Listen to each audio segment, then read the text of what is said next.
बेशकीमती फूलदान।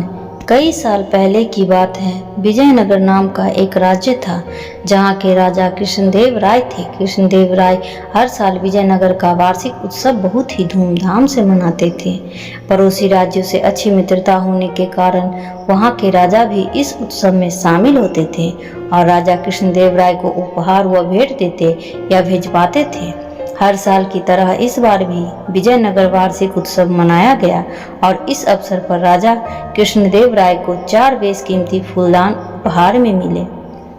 फूलदानों को देखते ही राजा का मन उन पर आ गया और ऐसा होता भी क्यों न, उन सभी फूलदानों की शोभा देखते ही बनती थी। उन्हें देखकर ऐसा लगता था मानो प्रकृति के सभी रंगों को मिलाकर उन्हें रंगा गया हो, वह गहन नक्काशी से तराशा गया हो।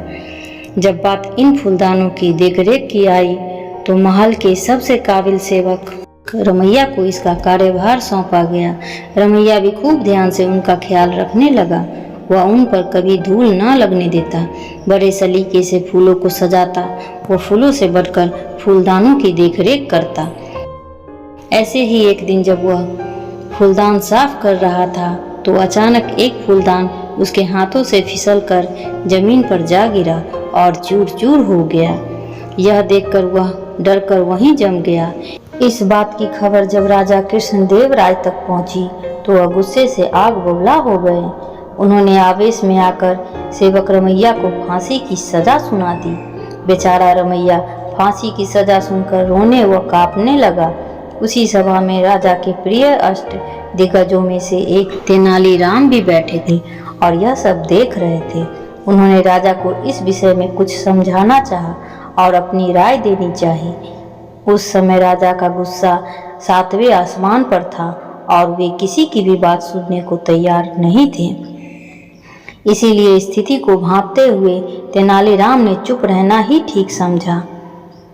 फांसी का दिन तय किया गया। सेवक रमैया का रो रो कर बुरा हाल था। ऐसे में जब तेनालीराम रमैया से मिलने के लिए गए तो रमैया उनसे अपने प्राणों को बचाने की गुहार करने लगा। तेनालीराम ने रमैया के कानों में धीरे से कुछ कहा, जिसे सुनकर उसके चेहरे के भाव कुछ शांत हुए और उसने अपने आंसू पोंछे। आखिरकार फांसी का दिन भी आ ही गया। रमैया निश्चिंत शांत खड़ा था।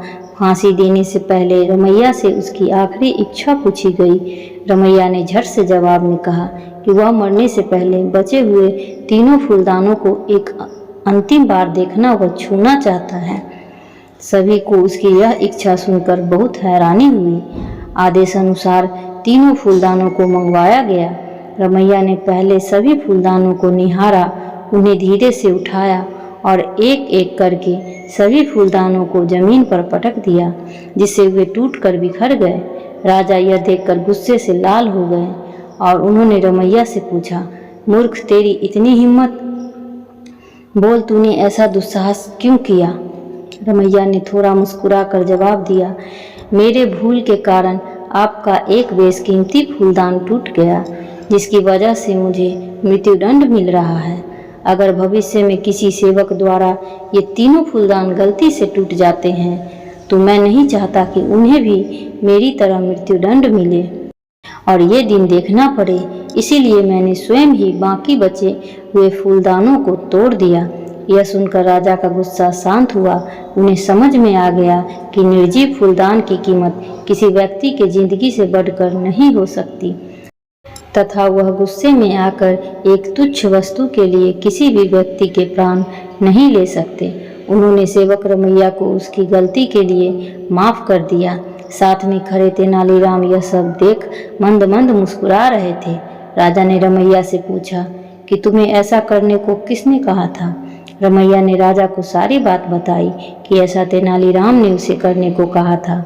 यह सुनते ही राजा ने तेनालीराम को गले से लगा लिया और कहा, तेनालीराम, आज तुमने मुझे बहुत बड़ी भूल करने से बचा लिया और साथ ही एक काबिल सेवक की जान भी बचा ली। आज की इस घटना से मुझे यह समझ में आ गया है कि मनुष्य को गुस्से में आकर कोई भी फैसला नहीं करना चाहिए तथा किसी भी जीव के प्राण किसी वस्तु से कहीं बढ़कर है। इसके लिए शुक्रिया तेनालीराम। कहानी से सीख। इस कहानी से हमें दो सीख मिलती है। पहला यह कि हमें आवेश में आकर कोई भी फैसला नहीं करना चाहिए। गुस्से में लिए गए फैसले अक्सर गलत साबित होते हैं। दूसरा यह कि किसी भी वस्तु के लिए हमें किसी इंसान के जीवन को खतरे में नहीं डालना चाहिए। किसी भी वस्तु का मूल्य किसी इंसान की जिंदगी से ज़्यादा नहीं होता है।